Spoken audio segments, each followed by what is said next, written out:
How you guys doing? Josh here with Ohio Fish Rescue. So there's been a lot of interest in this tank up front, so I'm going to go ahead and dive into what's stocked in here and how we keep this tank looking so spectacular.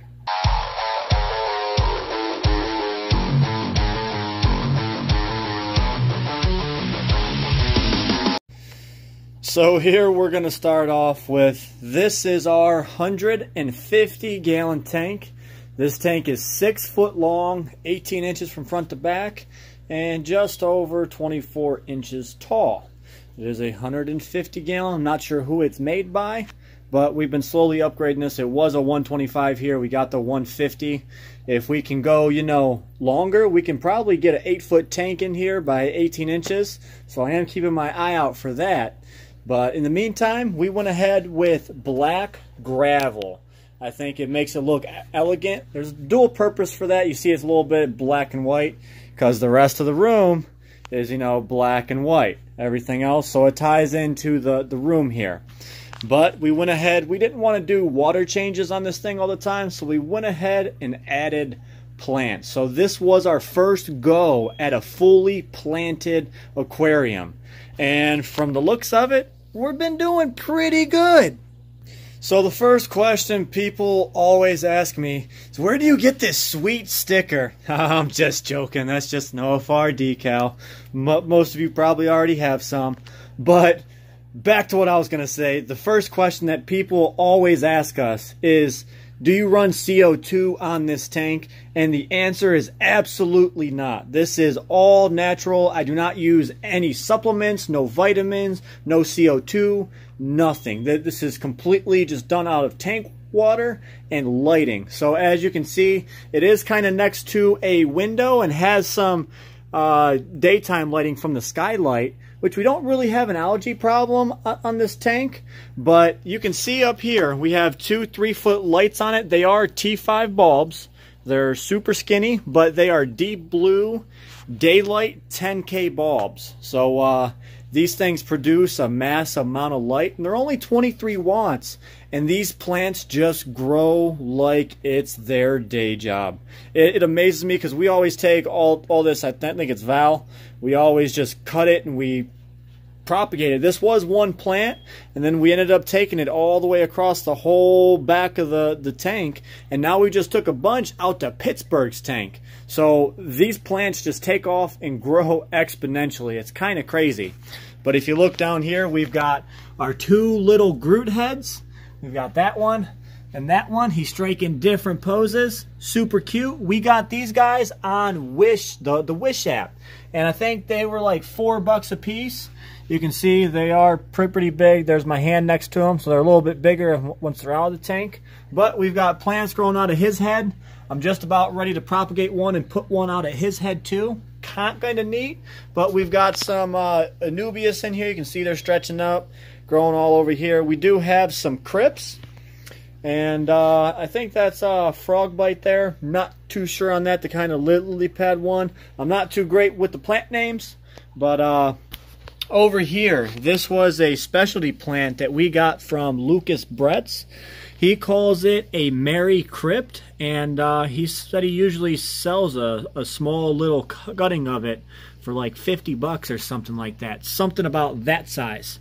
So this was in the middle of Pittsburgh's tank, and he was drowning it with sand and having it all covered up. It was growing good, so we left a few of the small ones out there like this size to spread some more, and we brought the big guy in here to spread across the whole bottom of this tank, and we'll take other plants back out and cuttings out to other tanks. So our goal is, we're using this tank to kind of propagate plants, and we're going to use the cuttings to take out to as many tanks as we can outside, so we can eat as many nitrates out of our system as possible. And to do that, plants are a big part of the operation. So looking down here at the bottom still, we have all these Pleco caves, and there's a couple over here. We've got our albino bristle nose. There's actually a scarlet Pleco back there in the corner. Not sure if you can really see him. You can kind of see the leopard pattern there. But we've got some starlight bristle nose. We have got a breeding pair of bristle nose here, this albino. and I'm not sure where the other one is, but we've got Plecos just breeding all over the bottom of this tank. We usually give away the bristle nose to people with smaller tanks, so we always try and keep a supply on hand. Sometimes we do run out and we tell people let them breed again, and you guys are more than welcome to come and pick up the babies. Right now, I do not have no Plecos to give out besides common Plecos at the moment. So I'm sorry, guys, for those of you that are going to ask. I can answer your question now. And the answer is no, we do not have any to give out. If you actually look on this log right there, piece of driftwood, there is a clown Pleco, and then there is a long fin Pleco right there. She's absolutely beautiful. I love that little Pleco there. And looking at some of the other fish here, one of my favorites in this tank is this little guy right here. I actually don't know its name. I forgot it off the top of my head. But you've got all sorts of fish in this tank. And recently we picked up some new evidence. But first, we've got the Australian rainbows, which bring a lot of color to this tank. Of course, we've got the red tetras. We have, you know, regular leucistic long-fin tetras, and we've got the regular branded tetras, some giant danios. You've got some long-fin danios, zebra danios. What else do we have in here? Oh, we've got the albino Cory cats. These guys are kind of neat. They cruise the bottom, keep the bottom clean. We've got opaline gouramis. We've got blue gouramis. What else is in here? There's just a wide variety. I don't really see them all because a bunch of them are hiding in the plants. But nonetheless, it is a great community tank. And we try and keep it peaceful in here, as we do have a couple expensive fish in here. Now, looking at them, those would be the Discus. And I know you guys have been dying. Let's see the Discus. Let's see them. Because a couple of them got in the shot, and I didn't really showcase them. But as you can see, so this all started. We never actually kept Discus at the rescue before. And we actually got 4 big ones from a local family here. And we kind of fell in love with them. There was 2 snake skins, 1 F1 and 1 cobalt. Here's one here. They're turning with me. I'm trying to get a picture of his side. There you go. There's that big beauty. He's probably, you know, size of my hand or so. He's probably 5-6 inches tall. Back there is another big one. That's the pair to this one. And then we have this guy over here. He's probably the biggest in the tank. These guys are a little bit stressed right now because I was just in there messing around with the tank. But every time I feed, their colors pop. But I am working on getting the rest of these smaller fish out of here so we can go ahead and just have this a Discus only planted tank. But come summertime, the Discus are going to get an upgrade. So if you see in here, there is another small Discus right in the back there. Yeah, I'm not sure what kind he is. He kind of looks like a hybrid to me. Kind of might be a snakeskin. Kind of not. But he came in as a rescue as well. So we rescued 5 of them. And then these ones down here, we've got 2 yellow melon Discus right here. And as you can see, there's no peppering to them at all. They're pretty high quality. There's the red melon Discus. He's just gorgeous, and their colors just pop. So we got 2 of the yellow melon, 2 of the red melon, and then we've got 1 yellow pigeon right here, which I'm kind of thinking might be a red pigeon because I can see the red starting to develop on top. Either way, I'm not mad because he is beautiful. So we did purchase these last 5 Discus. I got them at a good price. So I'm not mad about it at all.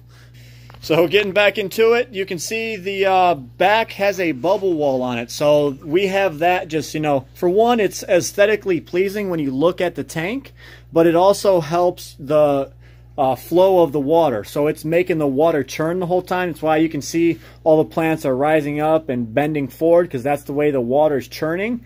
And then as far as for filtration, we have, where is it? There we go. An FX6 down here, and this thing filters this tank like it is its day job.